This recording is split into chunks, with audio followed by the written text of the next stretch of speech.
Jesus cuspiu no chão, misturou saliva com terra e aplicou aos olhos daquele cego. Parece uma narrativa nojenta. Imagine Jesus cuspindo no chão, pegando saliva, misturando com terra e aplicando aquela lama aos olhos daquele homem. Não parece uma coisa até um tanto vulgar? Nós veremos que não. Nós veremos que Jesus fez aquilo de uma maneira extremamente pensada e aquilo carrega várias simbologias que nós devemos entender a fim de compreender esse feito de Jesus que culminou na cura daquele cego. Então, se você quer conhecer esses simbolismos, assista esse devocional.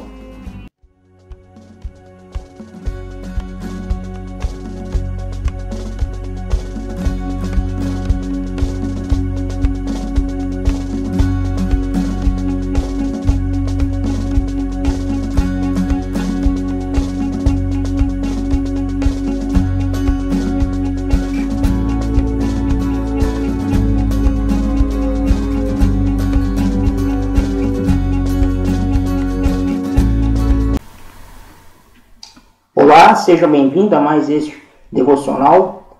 Hoje nós falaremos sobre uma atitude o tanto quanto inusitada realizada por Jesus, mas que culminou na cura daquele cego.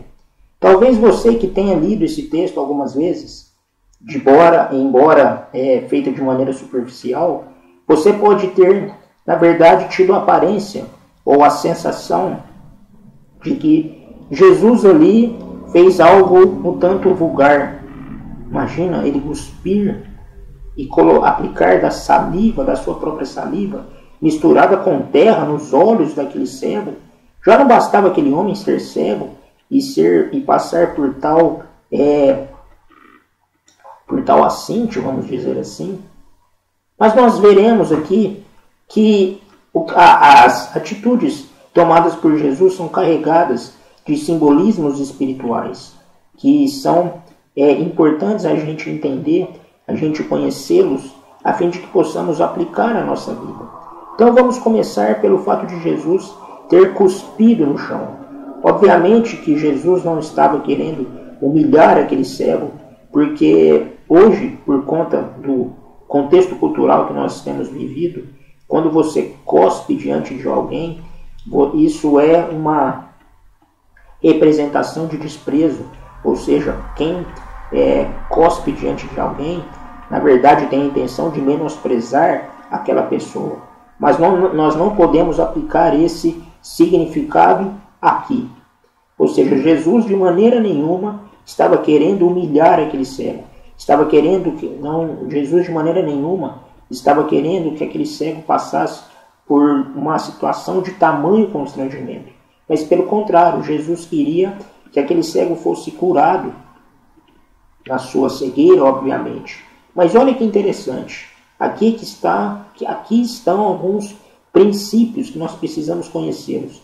Em primeiro lugar, Jesus cuspiu. Esse cuspe fala do fôlego de vida.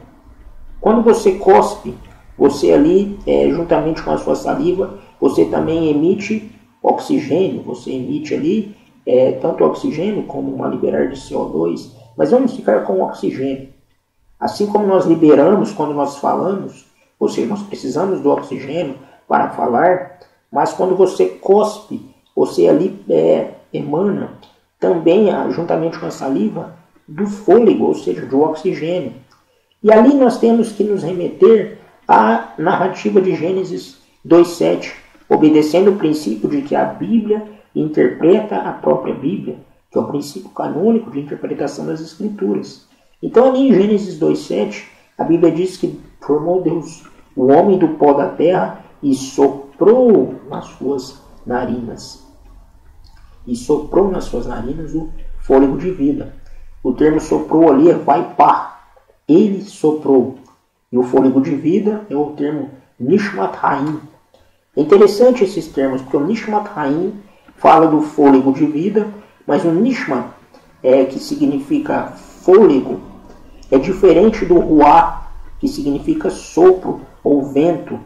Mas o sopro e o vento que é o termo ruá, fala da questão natural, ou seja, fala mais na questão do sopro, mas o sopro se referindo ao vento. Por isso que o termo Espírito de Deus, que é o ruá, Elohim, é atribuído ao vento de Deus que sopra sobre toda a criação.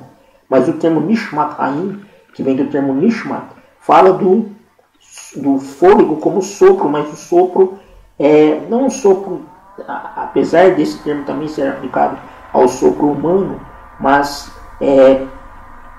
o fato de o fôlego de vida ser o termo ali ser Nishmat e não o Ruá, fala de alguém, ou seja, de um ente que realmente soprou, porque fala do sopro, do fôlego de vida, não o vento, mas o soprar mesmo.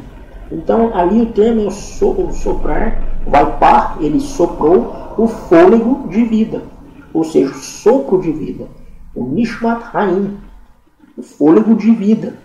E aqui Jesus estava, a partir do momento que ele cospe, ele estava justamente trazendo esse princípio à tona, ou seja, o fôlego de vida. Jesus ali estava soprando o seu fôlego de vida. E é interessante que ele soprou sobre a terra. O homem veio da terra. Deus soprou sobre a terra. O que significa esse soprar? Lá em Gênesis 2,7, conforme eu disse, nós vemos o sopro de vida, ou seja, o fôlego de vida, o Nishmat Haim, o sopro, o fôlego do próprio Deus, se juntando a algo criado, ou seja, algo divino, se misturado a algo natural. Ou seja, o fôlego de vida encheu o homem formado do pó da terra, a fim de que ele se tornasse um ser vivente, que é o termo Nefesh Hayah, ou seja, o ser, não apenas alma, mas o ser na sua integralidade vivente, ou seja, agora ele vive. E esse vivente não fala apenas do ser vivo, mas fala da consciência da sua existência. Ou seja, é algo muito mais profundo que, infelizmente, o tempo não nos permite falar de todas essas atribuições. Mas a questão é que Jesus cuspiu justamente para trazer esse princípio do divino misturado a algo criado. Então, assim como o fôlego de vida se juntou àquele ser feito do pó da terra, ou seja, o homem, a fim de que o homem se tornasse um ser plenamente vivente, Jesus cuspiu ali. E, logicamente, com o cuspe, juntamente com a saliva, vem o sopro sobre a terra. Ou seja, não apenas o soprar, mas o soprar precisava se fundir ali com a terra. Então, o mesmo princípio onde algo divino se mistura com algo criado, aqui é a mesma coisa. É Jesus, o Deus encarnado, soprando, cuspindo, ou seja, emitindo ali do seu sopro, da sua saliva, a fim de juntar sobre a terra a qual o homem foi criado e aplicado aquela, não é apenas uma gosma, não é apenas uma lama, mas é a junção do divino, ou seja, do Criador com o criado. Ou seja, é a mesma junção que fez com que o homem, criado à imagem e semelhança de Deus, se tornasse um ser vivente. E é justamente isso aqui que Jesus está querendo trazer. E é interessante que essa gosma, ela é aplicada no ponto específico, ou seja, é aplicado nos olhos. Por quê? Porque aquele homem, obviamente, era cego, ou seja, ele precisava ser curado nos seus olhos. O que isso traz para a gente? Qual que é a mensagem aqui contida que deve ser aplicada à nossa vida? É o fato de que a palavra de Deus, que é resultante do falar de Deus, tanto do disse Deus lá de Gênesis 1:28, como dos ensinamentos do próprio Jesus, porque a tradição apostólica nada mais é do que o Jesus sendo o cumprimento de todo o Antigo Testamento, do ensino proferido pelos apóstolos, que era um reverberar do ensino do próprio Cristo. Então é isso que nós temos hoje como tradição apostólica, porque vieram os pais, e os pais ensinando de acordo com essa tradição, ou seja, de acordo com o ensino de Jesus transmitido pelos apóstolos. Então isso obedece tudo o disse Deus, o Vayomer Elohim. Então a palavra de Deus é o próprio Deus falando através dos profetas, através dos apóstolos e através do próprio Jesus, que é o Deus encarnado. Então aqui nós precisamos entender que a palavra de Deus, que é resultante do disse Deus, do fôlego de Deus, precisa ser aplicada à nossa mente. Então assim como o soprar, o cuspir de Jesus aplicado ali à terra, e aquela junção foi aplicada nos seus olhos, nós precisamos que a palavra de Deus, que é resultante do seu fôlego de vida, seja manifesto, seja colocado na nossa mente. Então aqui que nós precisamos entender que a importância de nós sermos supridos, a importância de nós alimentarmos a nossa mente e o nosso coração com a palavra de Deus. O que o Salmo 119:11 vai dizer quando o salmista diz, e ali vários judeus atribuem esse salmo a Esdras, quando ele diz que guardo no meu coração as tuas palavras para eu não pecar contra ti. E o termo coração ali para o judeu não fala apenas do órgão físico e não apenas dos sentimentos, mas fala do homem na sua integralidade, ou seja, o coração. É por isso que Jesus, por exemplo, vai dizer lá em Mateus 6, quando ele diz, aonde está o seu tesouro, ali está o seu coração. Por quê? Porque conforme Provérbios 4:23 vai dizer, é do coração que procedem todas as fontes da vida. Então o coração ali é o núcleo religioso, conforme o Abraham Kuyper vai dizer, e se você conversar com um judeu mais ortodoxo, ele vai realmente confirmar isso, ele vai falar das várias divisões da alma, mas o coração ali é o núcleo, é o que vai juntar todas as coisas a fim de explicar o homem na sua integralidade. Então guardo no meu coração. Então o coração ali não fala apenas do sentimento, mas abarca também a mente. Então a nossa mente ela precisa ser revestida da palavra de Deus. Ou seja, a palavra de Deus precisa permear a nossa mente de maneira completa. E aí surge uma questão. O que a nossa mente tem recebido? O que tem nutrido a nossa mente? O que tem nutrido os nossos pensamentos? Os nossos pensamentos têm sido fundamentados em quê? Precisam ser fundamentados na palavra de Deus. Então nós veremos aqui o que ocasionou.